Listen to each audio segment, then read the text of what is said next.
Welcome to the Chattanooga Depression Care Collective member interview series. I'm Regina Gee, and my world is all about telling more helpful and whole stories of depression. So I'm here today with Shannon, who is a somatic practitioner and relationship coach. Mm-hmm. Thank you. Right. Yeah. Thank you for being here. Yeah, thank you so much for creating this space, and just honored to be here, Regina. Yeah, we're excited too. So I want to hear about what you do, like who you are, why you do it, and how it helps with depression. So whatever order you want to go in. I just changed the order in my head. That's why I stumbled. Okay. Yeah, tell us who you are. So I'm Shannon Hamaker, and I'm a somatic practitioner, relationship coach. I do one-on-one coaching, couples coaching, and I facilitate retreats that are like the deep work of inner child work and somatic practices. So I help people get out of their heads and into their bodies and find that mind-body connection. Getting out of our heads and into our bodies. That's right. With your help. That's right. Yeah. I like just support people in doing that. They often do the tough work, but there's something powerful about being witnessed and being held through that experience. And the reason why I'm here is because my husband suffered from depression for years and years, and there was just this quarterly spiral, and Wellbutrin wasn't working. Talk therapy was super helpful. It got him here, but then it was like, what's next? Yes. So I started doing the research, which then became like the me search. Like, oh, I have some challenges as well. And I've been through some situational depression, and I just have had a lot of friends that have suffered from depression. And so I really doubled down once I learned, oh, I have a gift in being able to hold people in this space, and I can't not share this information. The gift of being able to hold people in the deep space of depression, and how important it is to be held there and companioned there. And doing it as like somebody with a body, not just a brain. Yes. Yeah, and that's what I found. A lot of the conversation is about the brain, and that's so important. But the body holds so much trauma and emotion, and oftentimes people don't know how to process because we didn't really learn. And so that's what we work on, is how do you process emotion? Where do you find the root belief or the root cause of a belief that you have that isn't necessarily true? Yeah. So somatic, I feel like that's a word that gets used a lot. Can you tell us more about what it means in your work, and like maybe what it looks like to get to that root? Yeah. So it's somatic means of the body, and it means a lot of other things too about the body, but I don't have that memorized. Of the body. And somatic practices are like breath work, tapping, releasing emotion, releasing through tears or yawning. Any way that you release stress or cortisol is somatic. And really just embodiment, like learning to feel in your body, dancing, things like that. The body has emotions and expresses emotions. And I normally think about emotions as like I'm thinking this, like I probably over-intellectualize them. And so how does a body show emotion? Well, there's typically 5 different patterns that we show up in when we are in overwhelm. No, that's not. We have some dogs in here with us, getting comfortable. So there's different patterns that we take on when we are overwhelmed, and how we internalize it or externalize it depending on the pattern that you take on. And it's what we've learned to do with our energy and our body and how we show up. It's called the 5 personality patterns by Stephen Kessler. And so some people will feel unsafe with big energy and they will just leave. They'll kind of check out, like they're there physically, but you can tell they're not totally there. That was the pattern that my husband ran. And I run the merging compensated, which means that I merge with others and I try to help them, but it's an effort of, it's like giving to get. Like, I'm going to help you so that I don't focus on my own stuff. So we learn how we hold these emotions, and we learn how we have these patterns that show up, and then we're able to, like, the first step is awareness. And you asked, how do you get to the root? So the first step is awareness. Like, oh, I was not aware that I was helping my husband in an effort to distract from myself helping, digging into the deeper work. Tricky, right? It is tricky. Yeah. So then the second step of the 5 stages of healing is acceptance. This is where I am, can't change the past. What am I going to do moving forward? And then the third step is getting to the root cause, which is reflecting on where did you learn that. So that's where you get into like mother learning and father learning and reflecting. And sometimes we do visualizations in what I call a healing state, where people can go back to their inner child and see maybe a moment. It's not even that traumatic sometimes. It's really just a moment where they learned something and they thought, oh, this is how I stay safe. This is how I feel loved. And then being able to just process that through inner child work. So, your brain doesn't know the difference between the past and the present oftentimes. So you can kind of relearn stuff. So if you've learned it, you can unlearn it and you can learn new things. And so we replace that belief with a new affirmation. So if it may have been, I put others' needs before my own, then it may end up being like an affirmation of, I use my voice, I set boundaries, I share my desires, or I share my wants and needs. I like how you call it running a pattern. Mm-hmm. It's like, oh, I run this pattern. This is the order in which things go, the way it has flowed. Mm-hmm. And so then just the idea of running a different pattern. Yes. Yeah, you take that on. And there are gifts of each pattern, but when you are in overwhelm, it's hard to operate in the world as fully as possible. We need everyone to be their full authentic selves. And that's what I love helping people uncover, is what's possible. You don't have to keep implementing and integrating that same pattern over and over again, because it's worked to keep you safe up until this point, and now it's time to unlearn. That makes me think of 2 things. The first is like every pattern is serving some purpose. So it's not about like good or bad. It's about, hey, like what is this serving? What is this holding up in my life? And if I don't want that to be held, how do I change it? Right. Yeah. It's possible. It's doable. Yeah. And then the second thing is, my favorite definition of self-care is good stewardship of our gifts and our limits. Ooh, that's good. Yeah. That comes from Parker Palmer. Mm-hmm. And it's that idea that you're talking about, how like we want that authenticity to be more and more in the world. Mm-hmm. And those gifts, and also those, like, you get those gifts by respecting the limits. Mm-hmm. Yes. Yeah, definitely.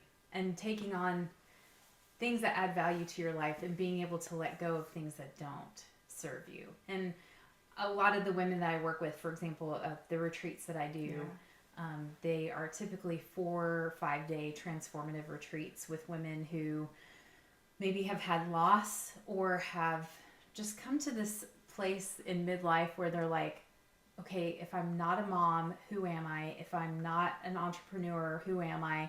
And it's a time where we, as women, it's kind of like fall. It's time to let go of things that no longer serve us. Our menstrual cycle is starting to fade away. Hormones are up and down. And there's a 10-year period where a lot of women don't realize that the depression or ADHD symptoms can kind of start to come to the surface.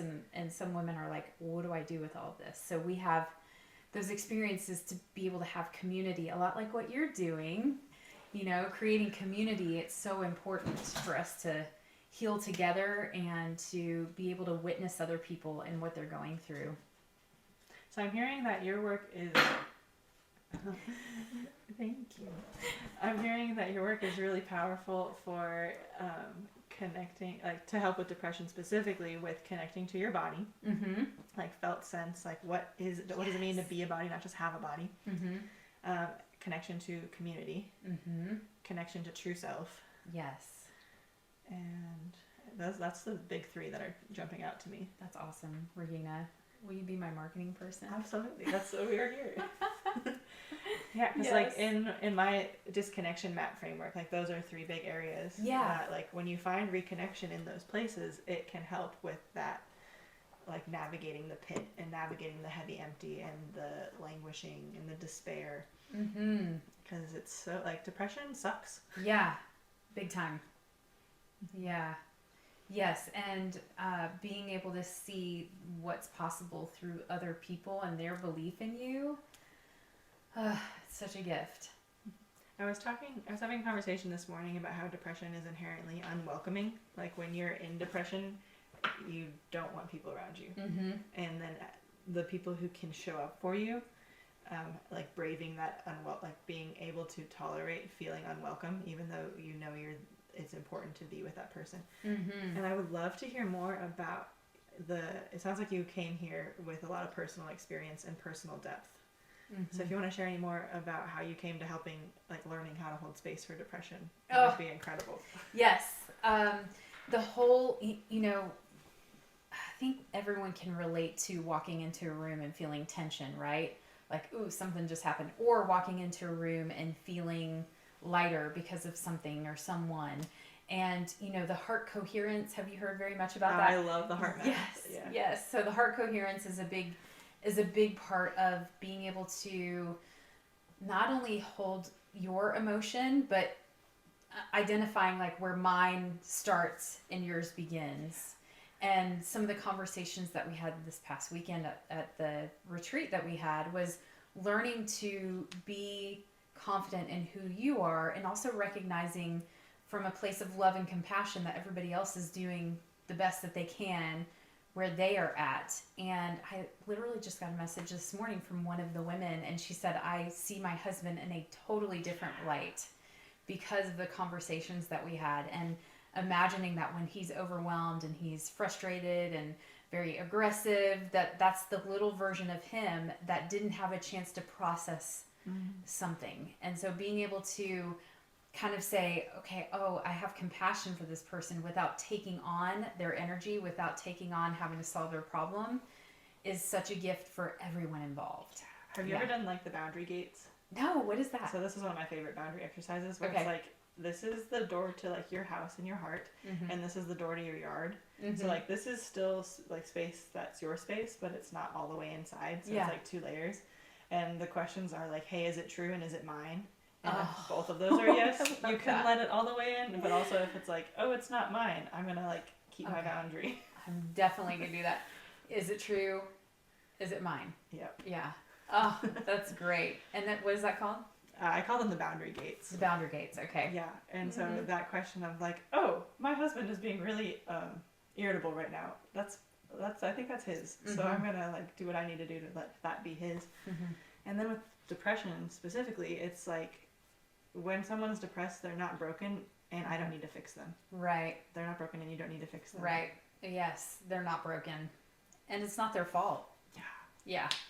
That's a big deal. Yeah, and it's like, when you're depressed, you're inherently self-centered. Like, everything's about you. And even in that moment, being like, hey, it's not their fault.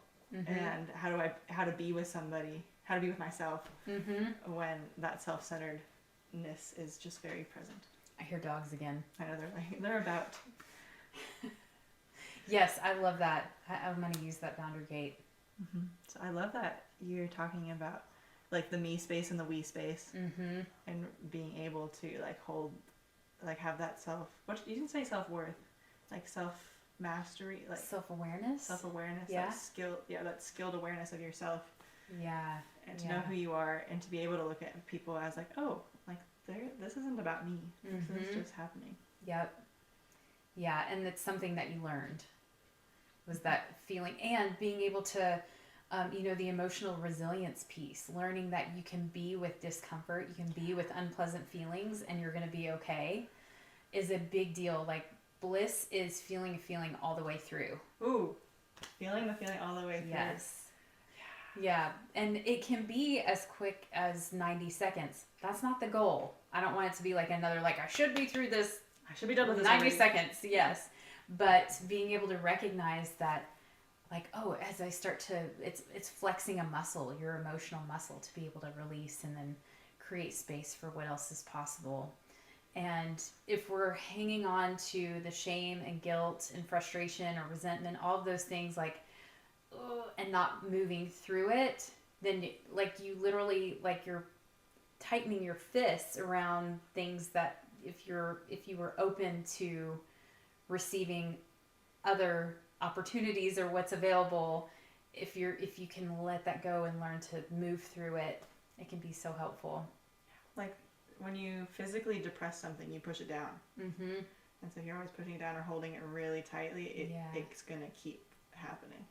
But if you can be like, okay, I'm here. What do I need to learn in this experience? Yes. Yeah. What's the learning? And I feel like you've gotten to where you are now by learning all of these things in real life, like in real time. Like you're not just an armchair expert. No. I definitely have the pictures to prove it. Like I went through a lot of, I went through therapy. I went through the training program and the retreat experience a few times to where I not only learned the method but went through the method myself. So just kept creating more and more and more in space. And with each expansion I had, there would be like this contraction where I'd be like, oh my gosh, I feel so much lighter and brighter. I can't imagine things possibly going wrong. And I kind of had like toxic positivity in my past. The bright siding. Yes, the bright siding. And then lo and behold, there would be like a new learning, a new, challenge, a new contraction to where I got to wrestle with some more things that my inner child needed to know. And I almost like imagine her whenever something comes up, and you talked about the felt sense, and oftentimes it's in my throat or it's right here, my solar plexus. I'll be like, ooh, I feel a tightening right here. It kind of feels like butterflies. Okay, I'm just going to breathe through it and hold it. Okay, what is it around? What's happening? Like I kind of reflect and just give it space and hold on to it and get curious and release the judgment or the need to move through it. Or the need to be okay right this second. Yes. Yeah.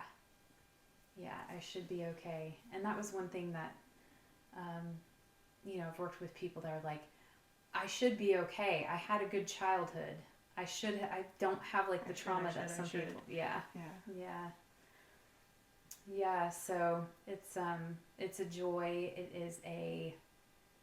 It's an honor to just work with these women and men that I've been working with, and I continue to get to learn from the experiences as well. As a matter of fact, on Thursday, the retreat was starting, and I had some like kind of unresolved things in my system that I was like, I have to clear this out before everybody gets here, and I have how much time. And my friend, who is also a co-facilitator and in that TCS method that we were trained in, she was like, Shannon, it's about being with both. It's okay. You can hold both at the same time. Yes. Yeah. I think one of the things depression is trying to teach us is about wholeness. So it's like the true wholeness of like the deep dark and the light, and not that it's a binary. It's like, oh yes, it's all here. It's about holding both at the same time. I agree. Yeah. So I'd love to hear a little bit more about, like, in your work as a relationship coach, and then also loving somebody who's lived through depression. Like, what have you learned about loving people with depression? Oh, loving people through depression. I've just learned to let go with love. Yeah, let go and let them have their experience without judgment and without needing to fix. That's been the big thing. And just learning that I did have some codependent, tendencies for sure. And I feel like as Gen Xers and, a lot of people that I worked with are like, oh, so that's not my job to fix their feelings. I'm like, no. They're like, oh my gosh, wow. But how will I be okay if I don't fix their feelings? Right. So now what? What do I do? How do I sit in stillness? How do I sit by myself? You take a deep breath. Yes, you do. Take a deep breath. So that was the first question. What have I learned? And then what was the other question? I was like, what have you learned loving people through depression professionally and personally? And letting go with love was a great answer. Yeah. So we talked. Sorry. Oh, that's okay. Talked about who you are, and I want to know more of the specifics about what you do. Like, what do you want people to know about how to work with you? I do workshops, retreats. I usually do 2 to 3 retreats a year. And I do one-on-one coaching. And I do couples coaching, which it's funny, they come in as couples and we work with the me before the we oftentimes. I'm like, let's start with you and then you. And shannonhamaker.com is where you can get in touch. I do the Instagram. I do the Instagram. I also have a podcast that's called Sexually Speaking with Shannon, which has moved into the sexual healing space. It's funny, I didn't even mention that, like, sexual health is my background, and that's what I did for years and years. And when people started to want deeper transformation and feeling safe in their body to be intimate, that's where I was like, okay, this is not working. And a lot of people I know have had sexual trauma, and we've learned to be disconnected from here down, especially those with a vulva. I found that the places that we've been told to fear the most hold the most, like, magic and deep understanding of who we are. So sexual health, I have sexual health education experience, and I still do work with that as well. So I do a couples retreat, a women's retreat, and I do full moon circles. So lots of fun stuff, just trying to build community in person, and then also offering virtual or in-person sessions. Ooh, and I just did a really fun experience with some couples where we did like a 3-hour experience, and it was learning to be in the body and learning how to express your needs and what you want. So being able to say, Regina, can you just rub my hand? Like, can you use your fingernails? Like, asking for what you want. Yeah. So there's some fun things that we do with couples as well. And the whole getting into the body thing is really important. So it sounds like you facilitate, like, intimacy with realness, like, from, like, being with your feelings and your depression and your partner's depression and, like, all of the versions of you over your lifetime, and, like, how to actually integrate that. Yes, you do such a good job of, like, summarizing all these things. Yes, that's what I do. Facilitating intimacy. Yeah. Amazing. Yeah. Thank you for, like, all of that work. Do you have, so the website and the Instagram are the best places? ShannonHamaker.com. And what are you on Instagram? Shannon Hamaker. Okay, cool. Yep. And I will link those. Do you have a newsletter or anything you want people to know about? I do. When you go to my website, you can sign up for it. Yes. Cool. And I've got some free, like, relationship check-ins and things that are super supportive, as even in the depths of, frustration, like with my husband, we would still do check-ins even when one of us was not in a great space. It was still just super helpful. So that's the relationship check-in, is a freebie that I have on there. Having the structure that you don't have to think about when you're juggling all these other things. It's like, that's okay, right. We'll try this and we'll see what works. Show up as you are, even if you're not in a great place. Yeah. Is there anything else that you want recorded, want us to know about right now? I know it will change. Yeah, I think just staying in touch, and I love to hear what other people's experiences are. So even if you're not interested in the services or the offerings that I have, but you're like, oh, I feel like a pull to, like, reach out and just share something that has come up for you in this discussion, I would love to hear it, and love just supporting people and what they're doing as well. Real community. Yes. Intimacy. That's right. Thank you. Yeah, thank you, Regina.